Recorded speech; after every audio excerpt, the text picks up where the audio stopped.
আসসালামু আলাইকুম। সকল প্রশংসা মহান আল্লাহ তাআলার নামে, যিনি আমাদেরকে আজকে সুন্দর একটি দিন দিয়েছেন, যে দিনটির কারণে আমরা এশিয়া মহাদেশের সবচেয়ে সুন্দরতম এবং গম্বুজ বিশিষ্ট মসজিদ 201 গম্বুজ মসজিদ গোপালপুরে চলে আসতে পেরেছি। অনেকদিন ধরে এই ইচ্ছা ছিল আমরা গোপালপুর যাব মসজিদটা দেখার জন্য। তাই আমরা সখীপুর থেকে সরাসরি রওনা দিয়েছি ঘাটালের উদ্দেশ্যে এবং ঘাটাল থেকে সরাসরি চলে যাব গোপালপুর। ঘাটাল থেকে মাত্র 15 থেকে 16 কিলোমিটার দূর এই গোপালপুর মসজিদটি। ঢাকা জামালপুর মহাসড়ক থেকে আমরা এখন বামে চলে যাচ্ছি সেই গোপালপুরের উদ্দেশ্যে। এখান থেকে মাত্র 20 থেকে 25 মিনিট টাইম লাগবে আপনার গোপালপুর যাইতে। গোপালপুরের পার্শ্ববর্তী এলাকায় রয়েছে সেই 201 গম্বুজ মসজিদটি। দেখা যাক কতক্ষণ লাগে, আমরা যেতে থাকি, আমাদের সাথে থাকেন। দেখতে দেখতে চলে এসেছি আমরা গোপালপুর বাস স্ট্যান্ডে। এখান থেকে আমরা চলে যাব সেই মসজিদের উদ্দেশ্যে। এখান থেকে 10 থেকে 12 মিনিট টাইম লাগে মসজিদে যাইতে, যেহেতু এটা একটা গ্রামের ভিতরে পড়েছে। এই যে গ্রামের রাস্তা দেখেন কি অবস্থা এখানকার রাস্তাটা কিন্তু খুবই বাজে একটা রাস্তা, যেহেতু আমরা মসজিদের কাছাকাছি চলে আসছি। তো গাইস, আমরা অনেক রাস্তা পাড়ি দিয়ে চলে আসছি সেই ঐতিহ্যবাহী 201 গম্বুজ বিশিষ্ট মসজিদ গোপালপুরে। এখন আমরা গাড়িটি অর্থাৎ আমাদের মোটরসাইকেল পার্কিংয়ে রাখতে হবে। এখানে পার্কিংয়ের জন্য কিন্তু অনেক সুন্দর একটি ব্যবস্থা রয়েছে। বাস, ট্রাক, মাইক্রো, মোটরসাইকেল সকল কিছু রাখার জন্য কিন্তু একটি গ্যারেজ রয়েছে। আপনি এখানে মাত্র 30 টাকা বিনিময়ে কিন্তু আপনার মোটরসাইকেল রাখতে পারেন এবং এখানে মোটরসাইকেল রাখা কিন্তু খুবই নিরাপদ। যাই হোক, আমরা এখন মসজিদে চলে যাব।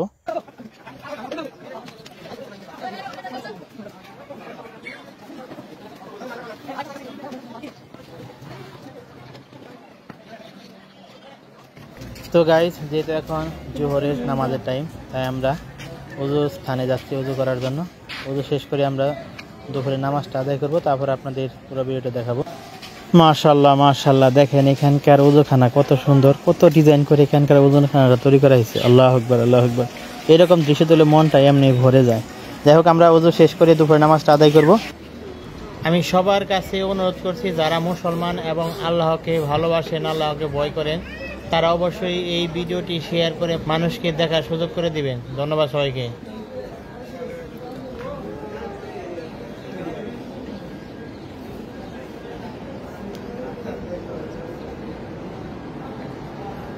তো গাইস, দেখেন মসজিদের ভিতরে পরিবেশটা কত সুন্দর। এখানে আসলে আপনার মনটা কিন্তু একদম ভরে যাবে, কারণ এখানে এত সুন্দর একটা পরিবেশ, এত একটা শান্তি মসজিদের ভিতর। আল্লাহ তাআলার রহমত এটা, যে মসজিদের ভিতর ঢুকলে পারা এতটা শান্তি মনে হয়, এখানে মনে হয় বেরেস্তাখানে আছে এরকম। দেখেন এই ভিতরের এখানকার ডিজাইনটা কিন্তু অসাধারণ। এই হচ্ছে সেই বড় গম্বুজ, যেটা সবচেয়ে বৃহত্তম একটি গম্বুজ। অনেক বড় আকৃতির একটি মসজিদ, 201 গম্বুজ বিশিষ্ট এই মসজিদ। ভিতরে ডিজাইনটা দেখতে পাচ্ছেন। এখন আমরা নামাজটা শেষ করে আপনাদের নিয়ে যাব উপরে ডিজাইনগুলো আপনাদের দেখাবো। এখন আমরা এখন নামাজ শেষ করে চলে যাচ্ছি উপরতলায় আমরা গম্বুজগুলো দেখব। আমাদের সাথী সঙ্গী যারা আছে সবাই কিন্তু আস্তে আস্তে উঠতেছে উপরে। উপরের ভিউটা কিন্তু মাশাআল্লাহ অসাধারণ। ভিডিওটি দেখতে থাকেন। তো গাইস, এই সেই গম্বুজ। আপনারা হয়তো প্রথমে ড্রোনের মাধ্যমে দেখতে পেরেছেন উপর থেকে গম্বুজগুলো দেখতে কত সুন্দর দেখা যায়। এখানে যে নেটটা দেখতে পাচ্ছেন, আগে কিন্তু এখানে নেট ছিল না, এখন বর্তমানে নেট দেওয়া হয়েছে, কারণ অনেক মানুষজন ঢুকে খারাপ কাজ করে, যার কারণে গম্বুজের চতুর্পাশ দিয়ে কিন্তু নেট দিয়ে দেওয়া হয়, যাতে কেউ ভিতরে ঢুকতে না পারে। আমরা কিন্তু একটি মিনারের উপরে আছি। মিনার থেকে আপনাদের সেই গম্বুজগুলা দেখাচ্ছি। দেখেন এখান থেকে কত সুন্দর দেখা যায়। মিনারগুলো কিন্তু অনেক উঁচু। মিনার থেকে আপনি পুরো ভিউটা অনুভব করতে পারবেন। এবং মিনারগুলো কিন্তু একটু রিস্কি এখানে দাঁড়ানো, কারণ সবাই এখানে উঠে দাঁড়ায়। যাই হোক, ভিডিওটি আপনারা দেখতে থাকেন। এই মসজিদটা কে করেছে? মোহাম্মদ সাহেব করেছে। উনি কি করেন?